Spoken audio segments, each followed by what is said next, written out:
What is going on, everybody? Welcome to episode number 2 of the Beyond Infinite podcast with your boy D Money and It's Guest Gaming, where we talk about everything, everything top level Marvel Snap and more.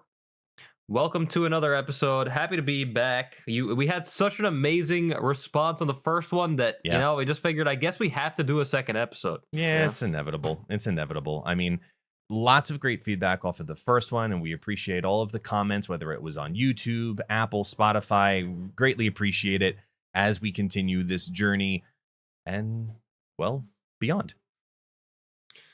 That is true. Happy to be here with you. We have quite a few things to talk about. We had a nice bit of changes today in Marvel Snap. It's been a good day for Marvel Snap, and we have some Yeah. exciting things coming up as well in the game. So, uh, I haven't gotten to play with the new stuff yet. I don't know if you have just yet, but One in particular that we'll talk oh, about. okay. Yes.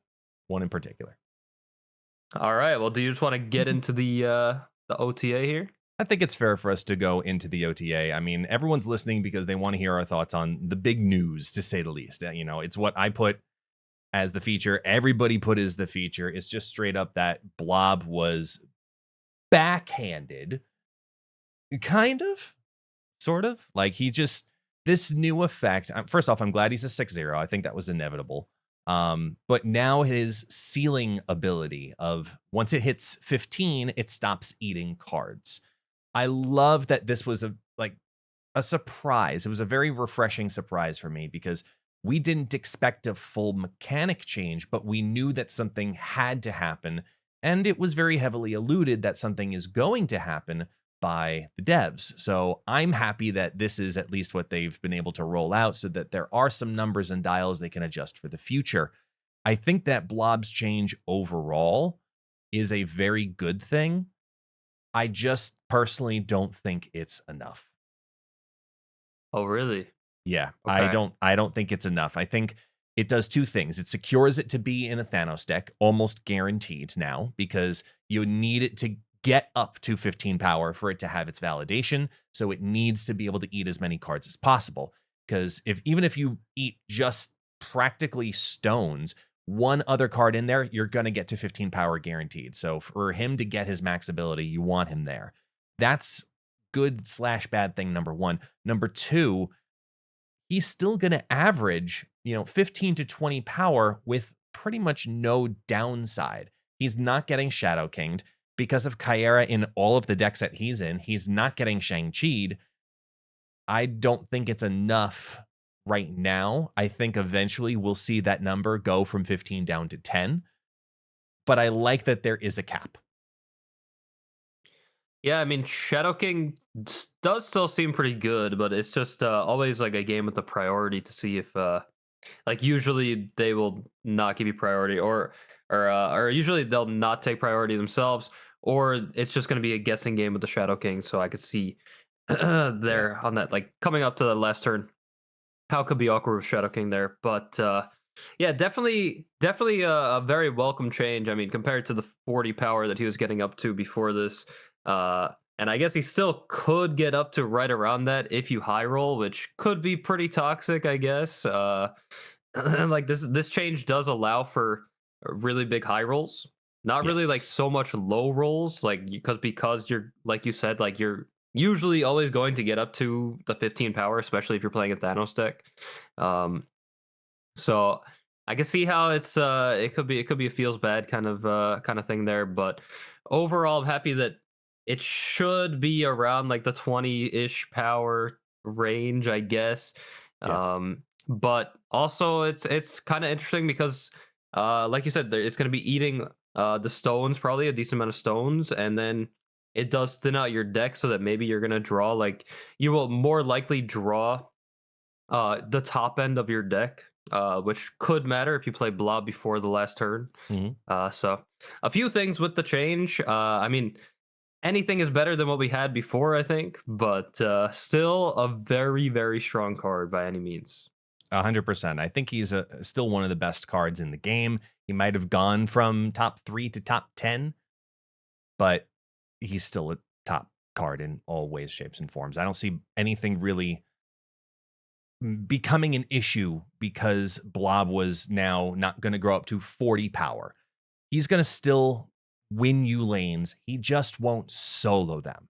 You know, unlike Destroyer, who still in his deck will solo lanes, and now his little buff going back up to 16 power versus 15. I think it's just warranted more than anything else. They're kind of realizing, oh, the maximums here are a little different. Got it. Yeah, we've built some pretty tall cards. Let's give him a little power. I have no good, bad, or indifferent feeling on this change. I just think it's like, okay, good for you, Destroyer. Yeah, it's not really so relevant. I mean, we saw actually like a few very I guess like a lot of the other changes in this OTA besides Blob are just like very minuscule changes, but Yeah. I mean minuscule changes are welcome though, because when you do make a lot of small changes, it does tend to make an impact over time, or like it adds up, but yeah, the Destroyer revert there back to 16 power. I mean, Yeah. they're like, yeah, Blob can sometimes be capped at 15 power, so Destroyer beats that. Yeah. Yeah. Go, Destroyer. Yeah, I still Yeah. don't think Destroyer will see that much play, of course. Like, I mean, Miss Marvel is still kind of like a 415. So like the power level of the Yeah. game, I mean, like you said Blob is like now a top 10 card. Like that's kind of crazy to think about, that like a six, usually like maybe like a 620 on average or something like that Yeah. is only a top 10 card. Yeah. Sad to think, but it's very true. You're not going to be picking up Destroyer again because he's gotten 1 power anytime soon, right? Yeah. I don't think that's gonna matter so much, but Will yeah, on average though, I'm interested. Like, what do we think that Blob would be on average? depends on the deck, but it's more often than not. Basically, good rule of thumb, if you're playing a Thanos deck, between 15 and 20 power is your range 50% of the time. 21 and higher power is the other 50% of the time. So you should be if you're factoring in your math, expect obviously 15, but you can pretty safely say 20 as your average roll, Yeah. and then adjust from there. You know, if you really need to high roll it, then you're high rolling knowing you have to get over 20 in that lane. Yeah, I think that's a good rule of thumb. I'd say maybe like 22 or something like that. Yeah. Like, Really, uh, it depends on the deck build, really. If you're putting on a whole bunch of, Scar and Magneto and sorry, not Destroyer, you wouldn't do that.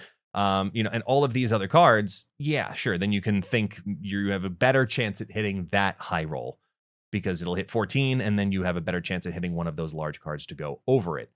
But more often than not, your luck is going to probably always go against you. So just a guess around 20 roughly to stay competitive, and then go from there. yeah, I think that is safe. We also, so Destroyer got the 1 power buff, and then we got Viper getting a 1 power buff as well here. Mhm.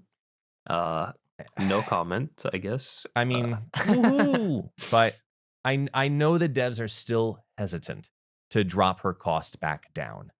And I get why, because I mean, we all thought about it when Havoc came on out. We were like, ooh, we can turn 4 throw over a Havoc on curve. And that really would have been probably pretty darn dangerous, to say the minimum. But I'm still actually kind of awful feeling about this. I still think it needs to be a 2. I think we need to introduce that to the community and let them do it for a little bit, because it'll be the fun thing to do a couple of times. You'll cheek out some wins on ladder, and then they'll go back to the top decks. They'll go back to the decks they want to play. It'll be a thing for a little bit, and it's going to hurt for a little while, but I think it's worth doing. But if you do it, then I think you go the opposite direction with her power, and you bring her back to 2, but you make her a 2 power. So she's a 2/2. Yeah, I think that's fair. Yeah, the card is just like so unplayable at 3. Um, like the Havoc, like I understand like that they changed it for like the Havoc combo, but uh, and like the Havoc combo was kind of fun for a day, like when they let us play it for a day. Um, but like it wasn't like always good. There were a Hmm. lot of situations where it was just not great, but again, like we talked about last week a little bit, like any strategy that like limits your opponent to being able to play their cards, I think they're gonna be like straying away from. So I get it, but it is also just like it's kind of sad that Viper had to die uh for the sins of Yeah, Havoc. Yeah. And I like and especially with Havoc is kind of like an unplayable card. exactly. I think you took the words out of my mouth. Havoc is if Havoc had like really good play right now, I'd say then yeah, you've got something there. Then of course keep her at 3 because that would be too toxic. I don't think bringing Viper back down to a 2 would dramatically increase Havoc's metagame appearances. I think it would be cheeky and it would be fun if you want to switch it up and do something different. But he's not going to be the game winning card that everybody thinks he's going to be if you Viper him over. So I would still like to see it. 3-5, great. Thanks for giving her a power. At least you gave her something. They did the same thing with Celine, but they went, in my opinion, the direction they probably should have gone from the very beginning. And they threw her 3 more power. So she's now a 1-2. And I love this now because you asked me in the beginning of the pod, was there any card or any deck that you've been messing with since the OTA dropped? Celine is that card because I had a very weird, interesting idea, which was to mess with Cerebro 3. So I've been tweaking around a Cerebro 3 deck right now, focusing having Celine in there with Black Widow, who sits at 3/3, Green Goblin as your primary target to gain and absorb all of that. Plus, then there's some extra cards in there that are not normally found in Cerebro, like Captain America, where you put Celine down into, now she's a 3. So I'm trying to find this mix of 2 power cards that can go on in there and not have it be the end of the world if something like your Iron Man gets hit by Celine. So everybody else is going to make up for the fact that he was brought down 3. Or when you play your Nico Minoru also in that lane, you can give +2 to your Cerebro in that lane with Captain America. So I'm working on tweaking a very cheeky, junky Cerebro 3 style deck. And it's a work in progress, but I think that that's the only, and Cerebro 2, of course, you could always do, but I see more downside to that than anything else. I think there's something here with her, but it doesn't add her automatically to the junk package of Hood, Sentry, and Annihilus. Yeah, it definitely changes the whole way that you look at this card. Like the way that it was originally, or it seemed like it was originally intended with like just to like fit in that junk kind of package. Um, and it does sound like you're really cooking over there, guest. I'm I I'm want to see trying. this deck in action. I might have to tune into the stream and see you pilot this because I'm intrigued. Um, always love to see a Cerebro deck, Yes. especially like a creative kind of one. Um, but yeah, Celine getting a whole 3 power here in this patch. This was one of the bigger changes that we saw as well. Mhm. Yeah, still not sure if this card is good or not. It's very interesting. Of course, it's still very good with the goblins. So if there is some kind of goblin deck that you can make, I'm sure Galactus decks kind of love this, I guess.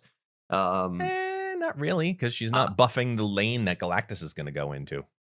She's used the same way. I mean, she's buffing the demons to or the goblins to help you Galactus the lane, I guess. The But same way, right? The yeah. the -3 hasn't Oh changed yeah, off of yeah, her yeah. It's the old to same exact new. thing. Yeah. Yeah, it's Never like mind. it's like stacking the Electro lane, just throw everything over there and here you go. It's just hope. But then if you don't get Galactus off, then it helps you because now it's actually 2 Yes. power instead of the -1. Yes. Um, but yeah, I don't know. I'm not sure if this card is really so playable, but I'm very excited to try it out myself. I mean, I was originally playing Celine in a bounce kind of deck, and just like with Bast as well. So inflicting their cards with negative power, and then basting my cards back, kind of like you were saying with Iron Man as well. I think. So yeah, I'm I intrigued like to see that. how this card performs now. I don't think it doesn't look like it's going to be like oppressive or anything. So yeah, excited to see a card get like a new new kind of light on it, especially a newer card that we saw introduced to the game. Yeah, I hadn't thought of that with bouncing Bast. That could that could It's be a pretty lot of fun. fun. Yeah. That could be a lot of fun. But she's also still a regular target for the other new 1/2 that came to the game, Electra. Oh yeah. Woohoo! Oh, hi Kyara, how you doing? I mean, it's still not a card that if you've been playing the game longer than a month, you wish to consider. And I like that the devs specifically say that we want something better for her. We don't know what that is, so here's a power. I actually have been playing a little bit with Electra before this Ooh. change. Not Go gonna on. lie. Because I have a zoo deck, and the one of the worst matchups for the zoo deck is the Black Knight matchup. So Mm, this is a card that can fit right in my deck that destroys the Black Knight, and yeah, I honestly have been kind of liking it. Not gonna lie, before the +1 power, so okay. I'm pretty satisfied with this change, and yeah, they do. Second Dinners definitely said before that it's always difficult for them to touch like the series 1 and series 2 cards because of like the new player experience kind of thing. So I do understand like the conservative approach with a card like Electra, because this is a very powerful card when you first start off the game, I'm pretty sure. So uh yeah, I like just like I was saying before, like the minor changes Yeah. are cool with me. Just like kind of get everything up to date with like the current power level of the game, and Electra, let's go. Yeah. Woo! Yay! Yay for Electra! One I'm power, yeah. I'm happy for you. Hooray! And but we talked about it last week a little bit about what we would do. And this is not in any way, shape, or form what we said we would do. Because there's another 1 power add-on with Hercules. They gave him a 4/7 the week after he comes out. I told you. I told you it was gonna be. I told you it was gonna get a buff because like I like the Lady Deathstrike kind of buff as well. But and I think Lady Deathstrike did get like a +1 power buff as well when they changed it. So, but yeah, this is not the change that we wanted. Yeah. The thing is, Um, though, Lady Deathstrike took 3 weeks. This was, hey, you're gone out of spotlights. I can still see you driving away into the sunset and you get buffed. And I mean, I broke this down on my own like stream, on my own video too, where this to me just is nothing short of feels bad. It's them saying, and I like their reasoning behind it, they want a good 4 cost card to work with move. And without going into that entire spiel I went into previously again, I'll abbreviate it by saying move doesn't want a good 4 cost card. You have big card Heimdall and then little tiny card everything else. That's what a move deck is move and ramp, move and ramp, move and ramp, right? So you have to have cards that start small that scale and cards that are small that also activate those small cards. And finding that consistent balance is what makes it difficult. You throw off 2 moves by putting a 4 cost card in there more often than not. So I just don't think it fits in what they're trying to do, minus the one cheeky Living Tribunal possible Phoenix Force variation thing that's out there. I'm like, I just feel bad for the community because they see, oh, this card that just came out, if it's a 4/7, that's still good stats. I might have thought about it. Maybe I would have gotten it. That's the only thing I really don't like. yeah. Well, it's really, yeah. This doesn't help the card at all. Yeah, like you said, the move decks that really just it's so awkward in those kind of decks. To spend 4 energy, to spend your whole turn to play this card that has no immediate effect, and then sometimes it can do like one thing, and then it's Mhm. like random where the card goes. Like it's just it's really not good. This +1 power, like at least the +1 power with Lady Deathstrike actually like deals with her effect. But like Hercules, it does not help him at all. Nope. And you were never losing a game by 1 power with Hercules. You were losing by a lot. So yeah, this is not the change we needed for this card. I'm happy that I'm happy that you changed something in with it though. You know, I Yeah. did spend 6,000 token. Was it 6,000? It was. Yeah. Or oh god. I was hoping you'd say no. I did spend 6,000 tokens on this card, so I'm happy that I'm getting a little bit of my money's worth, I guess, back. Woo. Um, Are you though? Are you really? no, I I'm mean, not. you can just keep telling yourself that. That's fine. Yeah, it's maybe I'll play with it so I could clickbait in my title. I don't know. I like the way you Yeah, I'm think. not. And speaking of I'm playing not with it, really liking this. Yeah. Oh. let's talk Dazzler Ooh. for Oh all yeah, of the this is a big reasons. one. This is fun. I am a huge fan of the Dazzler change of bringing her down to a 2/2, which gives her a ceiling of 2/8.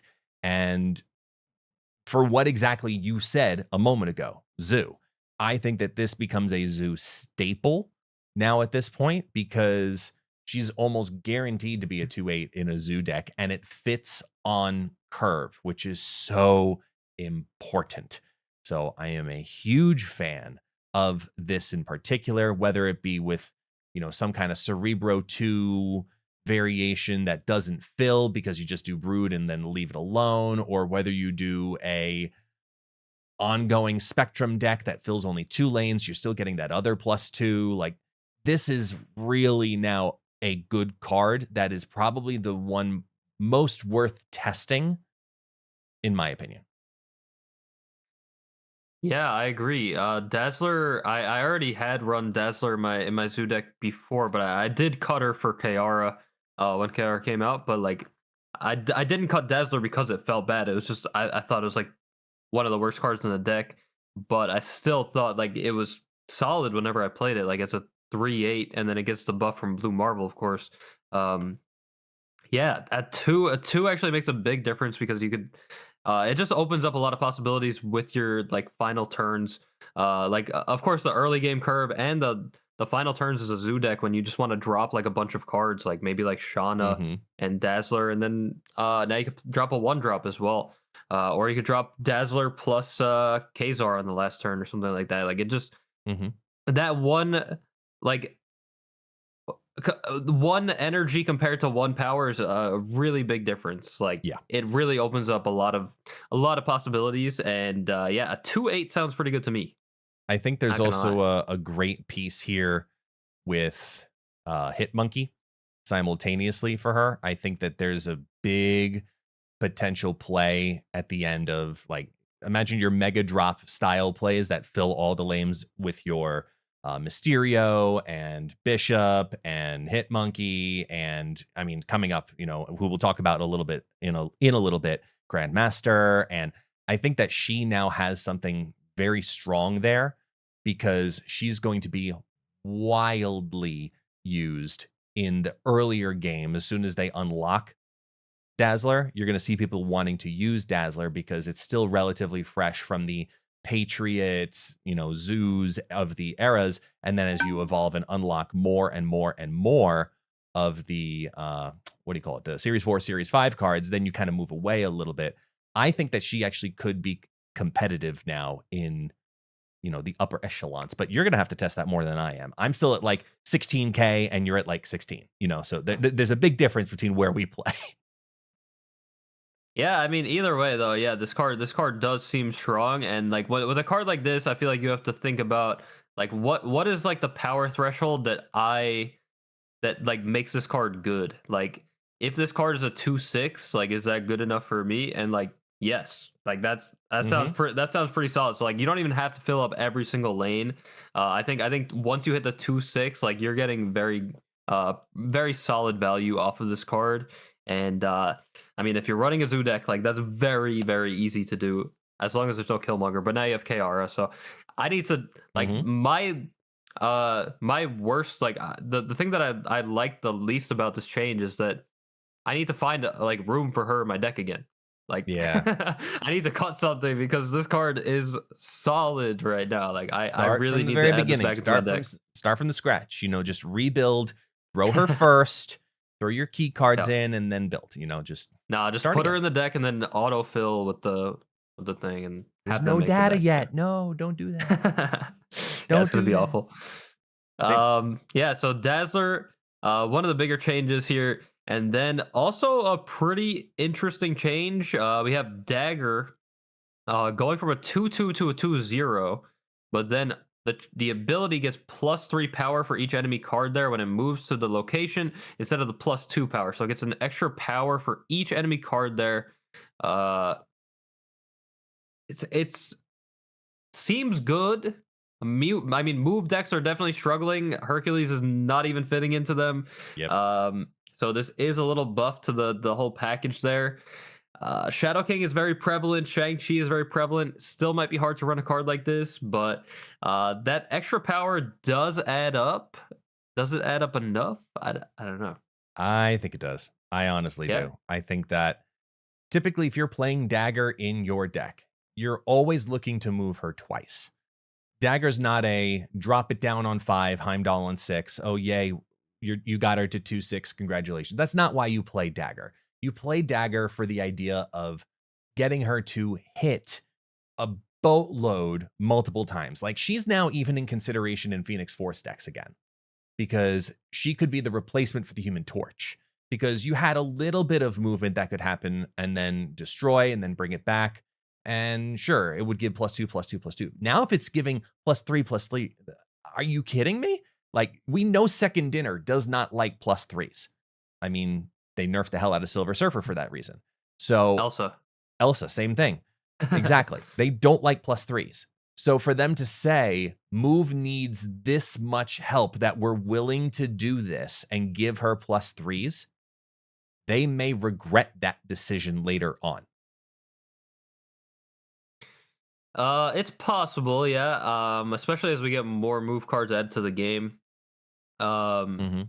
I mean, somebody in chat saying 212 in one move, like it becomes a 212 in one move if you move to a full lane. Yeah. And that's true, but like I mean, before the change it was still a 210, so it's not that much of a difference, but obviously the more that you the more moves that you get, if you get multiple moves, that's when it starts becoming like a more of a stark difference there.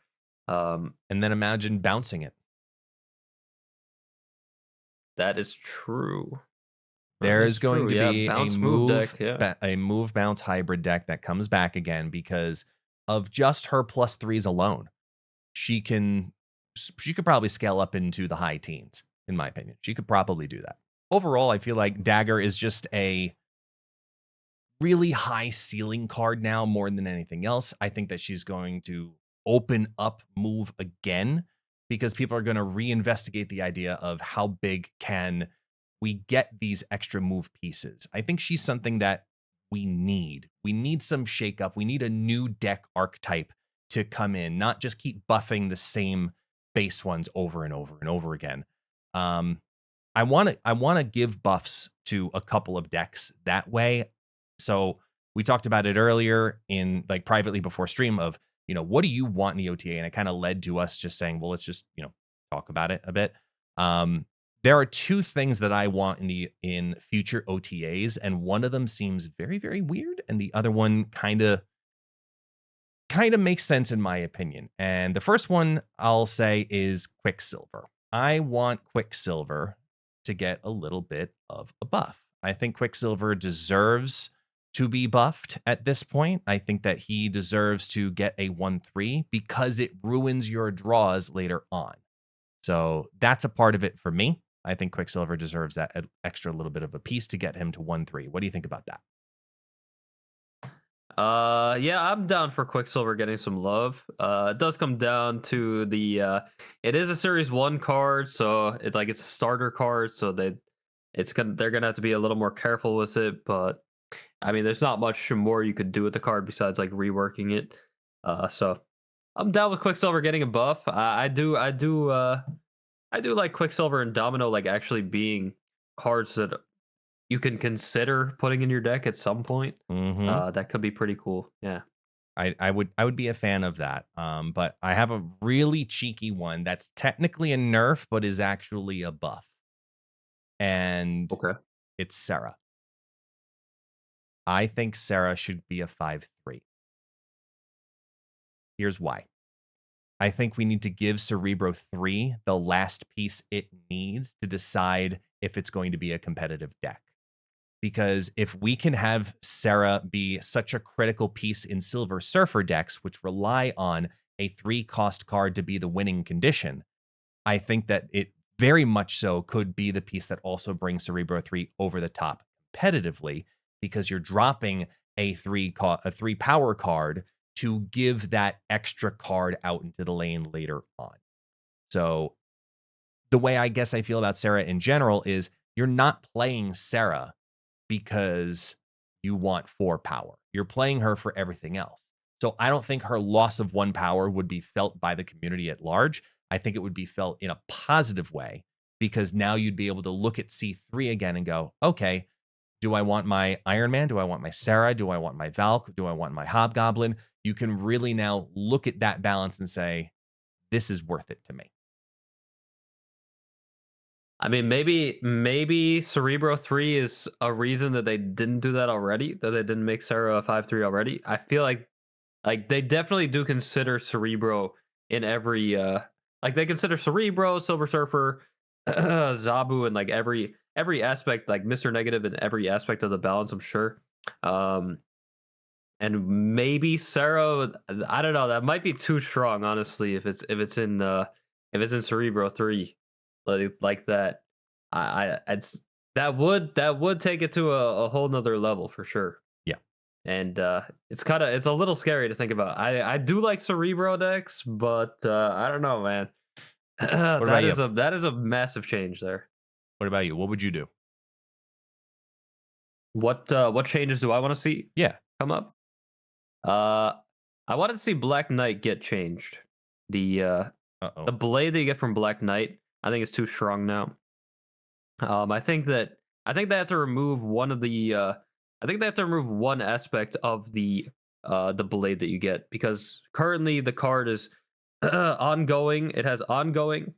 This card cannot be destroyed, and the power cannot be reduced.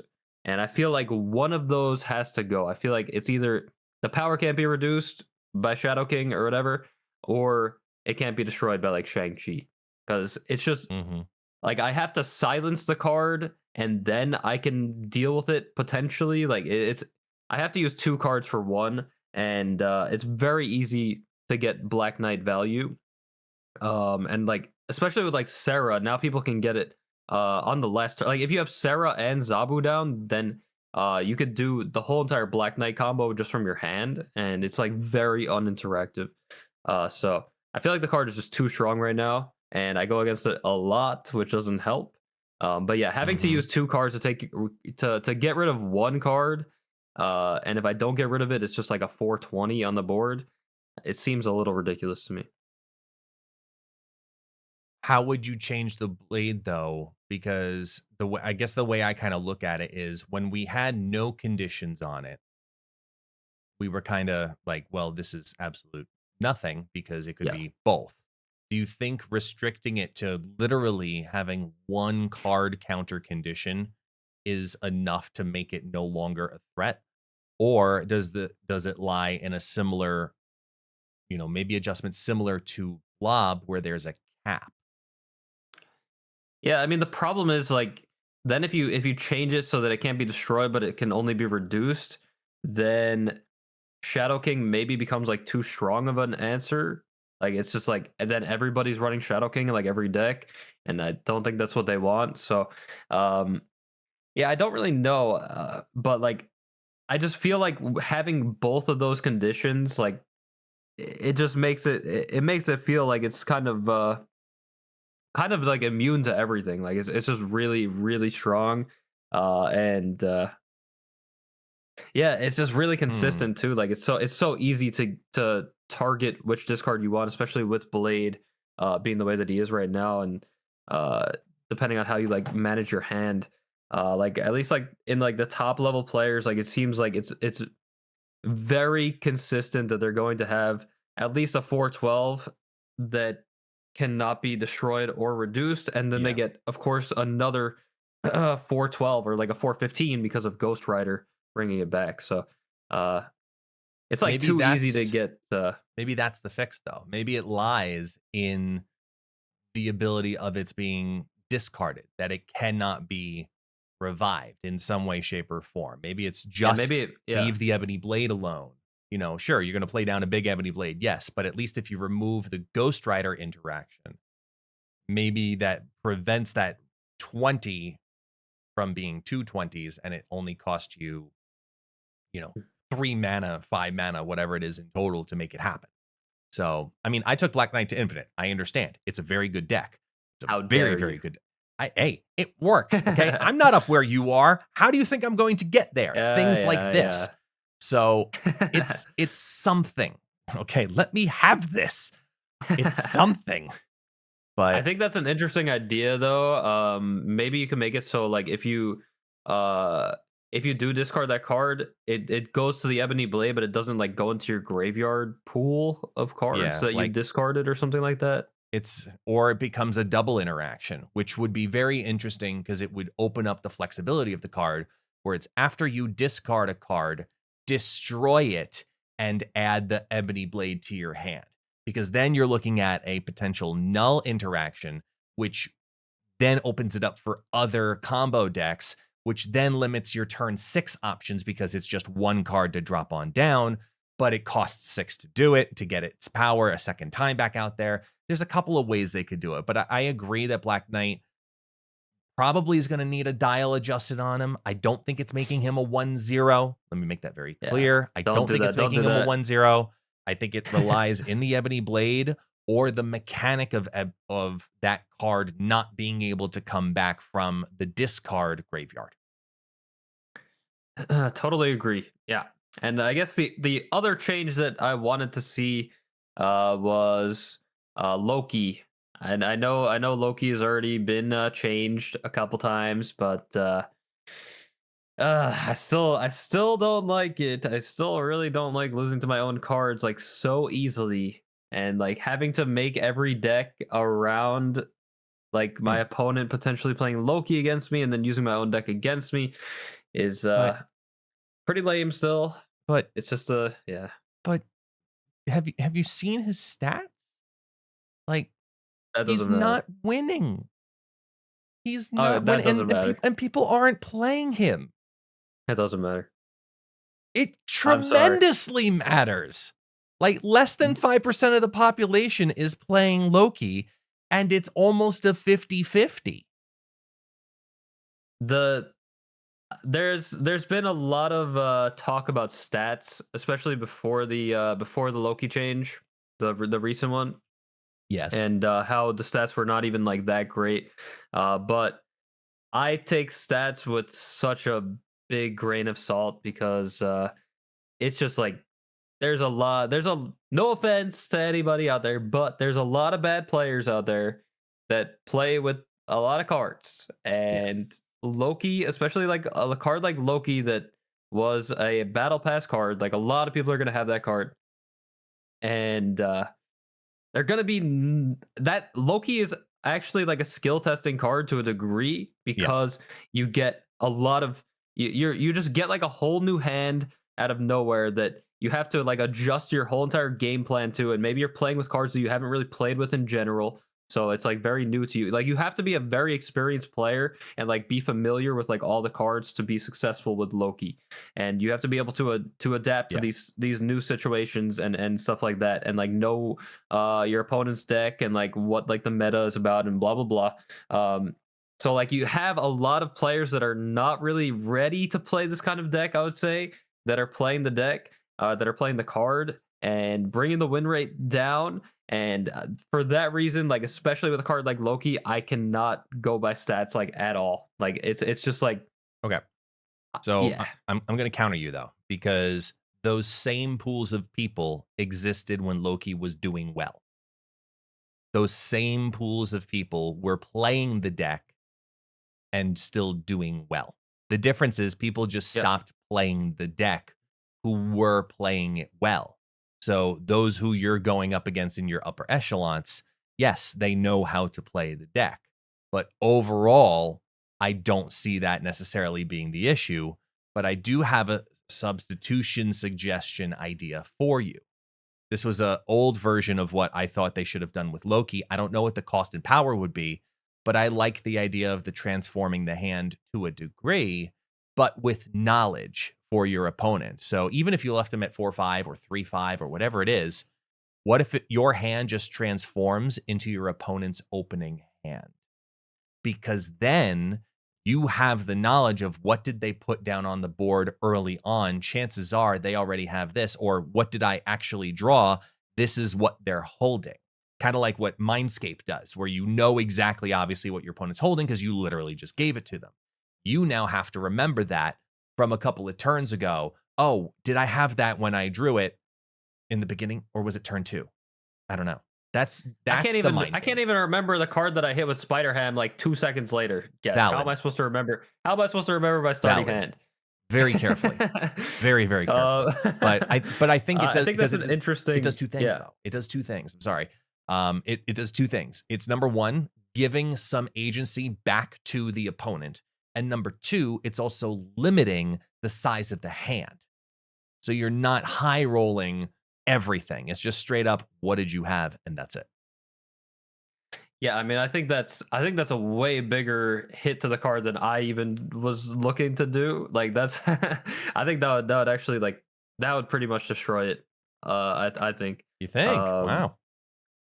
Yeah, I think that's a very very detrimental change, especially with like not being able to get like every single card in your hand transformed into this to the card. Like if you have like more than 4 cards, then you're not going to get like all the value. I mean, the only change that I want to see is basically just like no reduction on these cards. Like you could still get the Quinjet reduction. I'm okay with the Quinjet reduction, but when you get like the stack of the Loki reduction and the Quinjet and everything's -2 and it's like 1 cost for everything, it's just like that is when it gets really oppressive to me, and I really despise that. And I think everybody hates losing to their own cards in their deck. But yeah. I could talk about Loki all day. That's just Then let's not. Let's move over to something more positive. Like, hey, there's good things coming to the game. You know, like we got Twitch drops coming. Hooray! You know, it's positive things. Yay! Look, good news. All right, switch your energy because you're very low-keyed right now. I'm assuming, you know, there's going to be, you know, a lot of people streaming again. You know, you are, I are, all of us, because Twitch drops are probably one of the best things for the game when it comes to getting interaction with the community. You know, it brings people to Twitch, which maybe have never decided they want to interact with Twitch previously, and you get free rewards, and they've upped it this time to the premium mystery variant. Thank you, at least. Please. Okay, because that really felt bad. That really felt bad to get a really just like a pixel for watching 6 hours. I was not a fan of that back in December. I like that they're doing this between January 23rd and January 30th. So let the race begin. They always do Twitch drops when I am like going out of town. It's actually it's very uncanny. No. I'll be here for like 3 days at the beginning, and then I'm actually like leaving for LA for a tournament for a different card game. But it's every single time, man. I don't know, but regardless of that, Twitch drops, yes, Twitch drops are coming back, and we've been getting Twitch drops like pretty frequently. Honestly, it feels like every like month or so right now, which I'm fine with. I'm fine with that. I love that. Yeah, that's so good for the community, like you said. The numbers on Twitch go up so much for it, of course. Even like people that don't even play the game, they don't even know. They just see the word drop and they're like, oh my god. I need it. I'm never even gonna install this game, but I need it. I need to watch it for 6 hours right now. Yeah. And I'm a big fan of also the commentary in the chat from this Z character Z. I'm not sure. You know, can you go out of town more so we can get more drops? If you want to keep going out to LA every 2 weeks, you know what? I'm cool with that because it really helps me. I'm great with that. Z, I don't know who you are, but sure, yeah, that's great. You know. Yeah, I mean, honestly, I might just go out of the country. I might just move to Japan. I don't know. You know, I've heard things are big in Japan. So yes, this is a potentially good idea for you. If it's going to bring more Twitch drops in the game, I think this is a great thing. Yeah. But remember, everybody, for 3 days for D Money and 7 days for me, you have the ability to gain free stuff just by hanging out with us live on stream at twitch.tv. For Mr. D Money, it's just D Money, and myself, it's Guest Gaming. So let's move on. Let's move forward, because we obviously there was a lot to talk about with the OTA, the good, the bad, and Yeah. the ugly. And speaking of the ugly, Meek, what'd you He's think? not that ugly. He's not. Yeah. He's a bug. Me. He's He is literally a a bug. bug.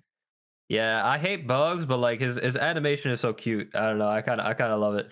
Um, Meek is the new card that just came out, and he is 3,000 tokens. And we talked about him on the last episode. He's a 1/1 that gains every time you discard a card in a turn, he gets +1 power for each card that was discarded, and he moves to a location. But he only moves once every turn that you had discarded a card. Yeah, Meek just came out, and he actually seems like he seems solid, like I thought he would in a regular discard deck. Is he playable in any other deck ever? Not sure about that. But in like the one discard deck, he is good. He is a good one cost card. Does that justify 3,000 tokens for you? Gonna be a tough one. But If you yeah. like it, like if you really like discard, sure, go for it. It's a good value if that's an archetype you play regularly. I think Meek's days are actually going to get better with the card next week. But I felt quite the opposite. I know he's got a, good appearance, and people think he's kind of like that ugly cute thing going on with him. But I think it depends on how you build your discard deck. And this is the constant conversation I'm looking at: is everyone's deciding, am I keeping Wolverine or am I discarding Meek? I think that constantly comes down to, where is that 4 or more power coming from? Is it a MODOK deck or not? Is it just a target deck or not? Are you doing the giant, what do you call it? The Wong combo that we're seeing out there, which is very high rolly. I've tried several different versions with Meek, and I always felt like he was more so getting in the way because of the inconsistency versus, hey, you discarded Wolverine, he's there, good, 4 power, he ain't going nowhere. So I'm not sold yet, but I have one more hope for Meek next week. I put it in a video even because I'm excited to see it, because I think with a little bit more refinement on how discard works, I think the opportunities for Meek will go up. I know there's more discard cards also coming out in February, and that card next week is Grandmaster. I think that there's a great synergy between these two, because what Grandmaster could do for discard is give more targeted attacks in discard, rather than having your Hellcows and your Swordmasters and your power come on the board because of randomness, versus Grandmaster, who's a 2/0, but can move another on reveal card from a side lane to the middle lane, and then that card does its ability, the on reveal ability, a second time. So you could put down your Blade followed by your Grandmaster and get 2 consecutive targeted hits on that same card that's on your right-hand side. So I like that. I really like that. There's something there, in my opinion. I think Meeks needs a little bit more time. I think he's going to be he's a fun, cheeky card. He's a cheap card because he's Series 4.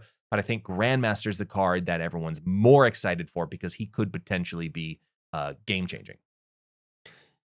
Yeah, so Grandmaster is the new card that's coming out this next week. He is a 2/0 with on reveal. Move one of your other on reveal cards here to the middle location, and its ability happens again. Um, and this is it's a Series 5 card, so it's going to cost 6,000 tokens. And yeah, this is so how it works. If you didn't understand on that first one, so you play it on the location that you already have an on reveal card on. So let's Yep. say I have an on reveal card. I have White Tiger on the right location. So I play Grandmaster on that rightmost location. It then moves White Tiger to the middle location, and then White Tiger's ability activates again. Yep. Which is on reveal cards in Marvel Snap are probably like one of the strongest. That's a very strong keyword in Marvel Snap, and Yep. you see like a lot of on reveal cards like White Tiger like have a very high energy cost and a very low uh, power because of how strong the abilities are. And being able to trigger that ability again, I mean, you have Wong, which is a 4/2, which is bad stats, and but if it goes unchecked, Wong will win you the game. That's just how it does. That's just what happens. But you have to actually like set up Wong a little bit. With Grandmaster, like you could spread out your cards, and then like your opponent won't know like where this is going to happen. You could just drop it down on them. So I think Grandmaster is a really solid card. Looks really strong, even though it has 0 power, of course.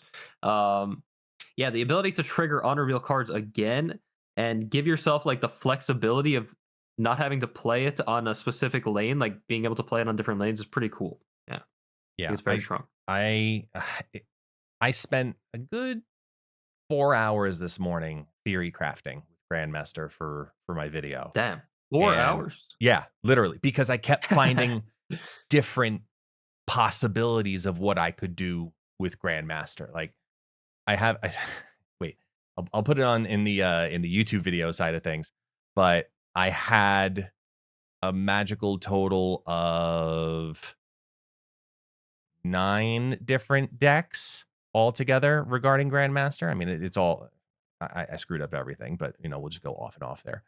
But yeah, it is wild thinking of what Grandmaster could potentially do for the game. Honestly, Yeah, it is wild. He is a very valuable card. And I think the big one that a lot of people will be talking about is his 0 power. You're going to be able to Ravona him. that's true. That's Yeah, cool to me. yeah, there are a lot of possibilities with this card. Um, there is also some counterplay that your opponent can do. Like somebody saying in chat right here, you can play Cosmo on the middle location and then to stop the Grandmaster from happening. But if that does happen, then they're just going to play Wong on a different location. Like I'm sure the deck is still going to run a card like Wong. And like I said, it just it offers like these on reveal decks more flexibility as opposed to just playing like Wong, White Tiger, Odin on the one location, or like Ironheart, Wong, whatever. Like now you can actually switch up where you want to go with the card. My only question I have a question about this card. Yeah, Uh, what if you play it? I guess you can't play it on a card on the middle location. Like if you have correct. a reveal on the middle You are location, will it location not do restricted. anything? Yeah, exactly. It'll just be a dead 2/0. If you put it in the middle location, it will not proc because the abilities are tied together. So you have to have a card move from the side to the middle for that middle card to then activate its on reveal. So it has to move in some way, shape, or form, which means Grandmaster is limited in that aspect. Okay, gotcha. And somebody in chat's asking if you have Wong in the middle location, will it happen twice? And I believe it would. Yes. Yes, the card that moves to the middle location, if Wong is in the middle location, you move using your White Tiger example, you played White Tiger on 5 in the left, followed by Grandmaster in the left. It'll move over that White Tiger to the middle location. Since it's a Wonged lane, White Tiger would then proc twice. So you would get 3 Tigers in total. Yeah, you could actually play White Tiger on 5 and then play Wong middle and Grandmaster on the White Tiger location all on the last turn, and then get it to spawn Yeah, 2 more of those. Yeah, it's pretty strong. lots of And cool it's just stuff like out there. of nowhere too. But I mean, they're gonna know that you could do it, but still, Yeah. you could potentially juke them out. Yeah, that's a very exciting card. That's maybe the strongest card of the month. It's very very strong. And like Guest was saying, the possibilities are like endless with a card like this. It's gonna enable a lot of combo strategies. Maybe Absorbing Man is gonna come back into the meta. Not sure, but very exciting card to see added to the game. And there's one more question in the chat that I'll answer for the podcast as well, which is what happens if they have Cosmo in the middle location? It doesn't override it. So if you move that White Tiger into the middle and Cosmo is there, White Tiger will not proc in the middle. It will only move, and that is it. Yep. So gonna be interesting to see how people play around the potential grandmaster with a card like Cosmo, if they want to set up for that kind of thing. Mhm. But yeah, that is the new card that's dropping this next week, this next Tuesday. Very exciting. And then we have a new location that goes live on Tuesday as well, or this Wednesday. Wednesday. Yeah, Yeah, so we have a Wednesday. new location, Crown City. It's going to be the featured location on Wednesday, which means it will show up in, I think it's 40% of your games, I 50, believe. 40. I think it's 50 now. Yeah, they It always was change it. 40. I don't know. It's gonna Yeah. be there a lot. And it's basically, it's here's a free Ms. Marvel kind of sorta. Yeah, Crown City is whoever is winning here gets +4 power at adjacent locations. So it's kind of like Baxter Building, but only with like adjacent locations, which is a little interesting. So I don't think it's gonna change too much for the meta game for that like day there, but Yeah. you're gonna want a deck that can potentially drop a decent amount of power on a single location, as opposed to maybe a deck like Zoo that spreads out their power. Yeah. To me, Crown City featured location. Okay. We're probably gonna be playing, I'm gonna guess Ronin decks with Gladiator, so you can play Maximus and Gladiator. So take advantage of it early on. High power early. Nah, nah, nah. You don't want to go You just play Ronin? Thanos. Just play Thanos Blob like everybody else. They're still gonna play Yeah, they're still gonna play and they're still gonna win, it. but at least you'll get your +4 power early. Early, yes, early. Um, Yay! yeah, that's the new location that's gonna be dropping soon. Yeah, you could do some Quake stuff. Chat is cooking with some Quake in there. That's pretty cool. I Mhm. like that. Throw it off from the mid over to a side or vice versa. That could be a lot of fun. So I like the idea of it. Yeah, but that's I think that's pretty much all we got to talk about today. We did go for about an hour right now. Yeah, I think so. Yeah, Um, roughly, give or and we take. could talk I don't about, know.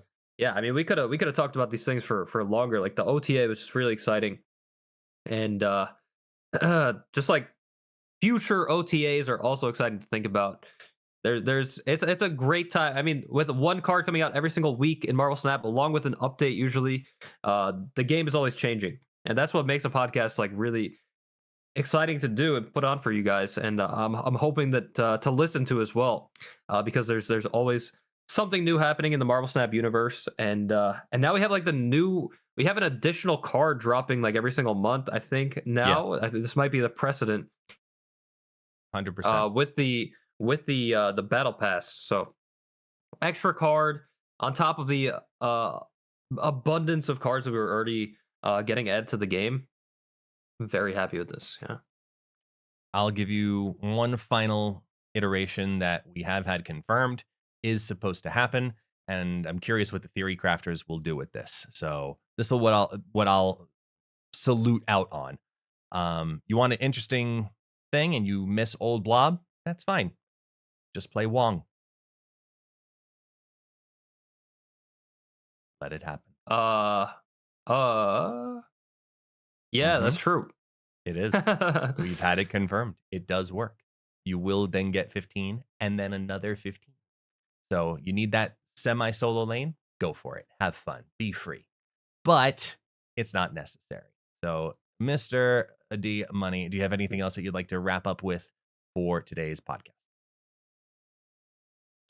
I think that's all I got. Yeah, it was a good episode. Always good Yeah. talking with you guests, and hope everybody enjoyed the podcast. That's it. Greatly appreciated, everybody. Thank you so much for listening. Have a wonderful rest of your day. See ya in infinite or beyond infinite. Damn right. God, Infinite, infinity and beyond. no copyrights. Damn it. Don't cut that out. Don't cut that out. I won't.